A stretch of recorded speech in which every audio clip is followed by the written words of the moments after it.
Ричард овдовел после того, как потерял свою прекрасную жену Меган. Похоронив ее, мужчина был опустошен и совсем одинок. Всю свою жизнь он любил свою жену и жил ради нее. Вместе они наслаждались обществом друг друга и путешествовали по разным городам Канады. У пары не было детей, поэтому у них никогда не возникало острой необходимости оставаться дома. Однако, прожив в браке несколько лет, они решили, что пришло время стать родителями. Но этот процесс оказался не таким простым, как они ожидали.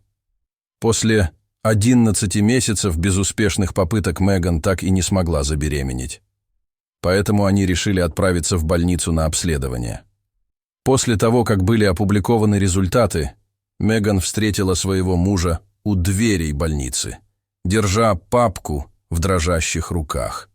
Она сказала: «Знаешь, Ричард, ты можешь делать все, что захочешь. Я просто не имею права тебя удерживать», — сказала она, и слезы потекли по ее щекам. Ричард был сбит с толку и спросил жену, что происходит. «Дело в том, что я не могу подарить тебе ребенка», — сказала Меган, и в отчаянии отвернулась. Мужчина потерял дар речи, поскольку это было не то, что он хотел услышать. Оправившись от первоначального шока, он обнял жену и сказал: «Забудь об этом. Я готов признать, что такова наша судьба.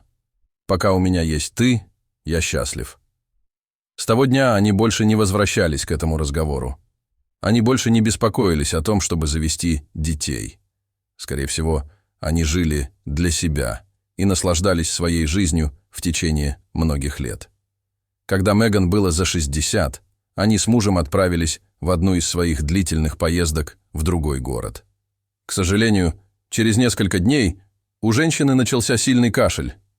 Но что с ней могло быть не так? Ричард подумал, что это может быть аллергическая реакция. У его жены была аллергия на кошек, а у одного из соседей по дому, который они снимали, была кошка с котятами. Поэтому они вернулись в свой дом в Торонто, где не было никаких животных. Однако здоровье Меган не улучшилось. 2 дня спустя Ричард отвез свою жену в больницу. Когда они приехали туда, главный врач покачал головой и сказал, что у его жены развилось заболевание, называемое саркомой. Саркома – это тип рака, который начинается в костях и мягких тканях тела. Болезнь быстро распространилась, и врачи ничего не смогли сделать, чтобы спасти Меган. Неделю спустя она скончалась в больнице. Разбитый горем, Ричард не знал, как жить без женщины, которую любил большую часть своей жизни. После ее похорон он остался совсем один, живя в доме, который они построили вместе. Сейчас ему было за 70, и он уже был на пенсии. Однажды холодным вечером он разбирал бумаги и увидел ту самую папку, которую держала в руках его жена в тот день, когда узнала, что не может иметь ребенка. На протяжении многих лет он не заглядывал туда и не знал, что было внутри. Ричард не мог понять, почему его жена сохранила это досье. Из любопытства он заглянул внутрь и был потрясен тем, что обнаружил. Видите ли, оказалось, что Меган не была бесплодной.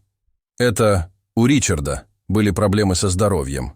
Сначала он разозлился, что она скрыла от него правду. Как она могла солгать ему? Несколько мгновений спустя он заплакал, осознав, что лишил ее права быть матерью. «Если бы только она поговорила со мной, мы могли бы найти выход. Мы могли бы усыновить ребенка или попробовать искусственное оплодотворение», сказал пожилой мужчина, безостановочно плача. Однако Ричард простил ее и каждое утро ходил на ее могилу. Там он поливал цветы и убирал могилу. Без всякой особой причины он находил в этом удовольствие. Однажды утром старик решил пройтись по всему кладбищу. Старик терпеливо рассматривал разные надгробия и представлял, какими были эти люди при жизни. Внезапно он остановился у одной из свежих могил. Обычно свежие могилы покрывали цветами скорбящие родственники и друзья. Однако на этой могиле не было цветов. На ней был просто деревянный крест и выгравированное карандашом имя – Элла Робертс, написанное без указания даты. «Привет, Элла. Интересно, какая ты была при жизни и сколько тебе было лет», сказал пожилой мужчина сам себе. Внезапно он услышал какой-то звук из-под земли. Сначала он не понял, откуда он доносится. Он огляделся, но вокруг никого не было. Именно в этот момент он понял, что скрежещущий звук доносится из-под той свежей могилы. Вздрогнув, он снова огляделся и обнаружил неподалеку брошенную старую лопату. Старик поднял ее и начал копать. По мере того, как он продолжал копать, крик становился громче. Как только Ричард открыл гроб, он в шоке отбросил лопату. Прямо перед ним была пожилая женщина, а рядом с ней лежали двое маленьких детей – мальчик и девочка. Оба младенца плакали и едва дышали.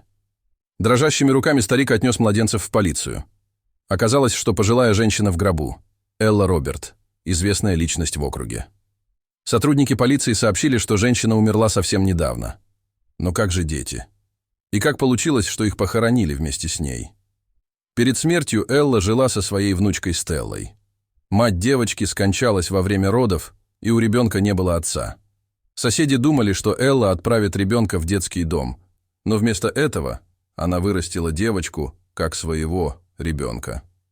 К сожалению, Стелла стала в точности похожа на свою мать как внешне, так и поведением. Вскоре молодая девушка начала встречаться с мужчинами намного старше ее. Она забеременела, и Элле стало трудно ухаживать за девочкой. Пожилая женщина уже была очень больна и через несколько недель скончалась. Через несколько дней после смерти бабушки Стелла родила близнецов, но в тот период своей жизни она не хотела иметь детей. Более того, она не могла о них заботиться. У Стеллы было мало денег, и она едва могла позволить себе самый дешевый гроб для похорон своей бабушки. Поэтому, выписавшись из больницы, Стелла отправилась на кладбище и раскопала бабушкину могилу. Она положила детей рядом с бабушкой и похоронила. Затем Стелла переехала в другой город, чтобы начать новую жизнь. Ричард не мог поверить во все, что произошло. Хотя Стеллу нашли и посадили за решетку, старик не мог выбросить близнецов из головы, поэтому продолжал навещать их в приюте. Во время одного из его визитов дежурная медсестра сказала ему: «Вы очень любите этих малышей. Я не думаю, что кто-то сможет любить их так, как вы. Вы для них как ангел-хранитель, и им повезло, что вы у них есть. Я не могу представить себе никого, кто мог бы стать им лучшими родителями. Так почему бы вам просто не усыновить их?» Несколько дней спустя Ричард решился и усыновил детей.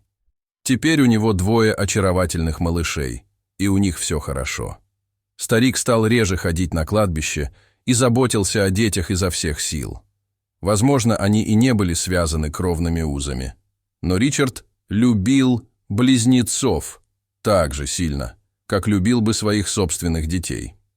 Дорогие зрители, что вы думаете об этой истории? Поделитесь своими мыслями в комментариях. А если вам понравилось это видео, то ставьте лайк и подписывайтесь на наш канал. До свидания.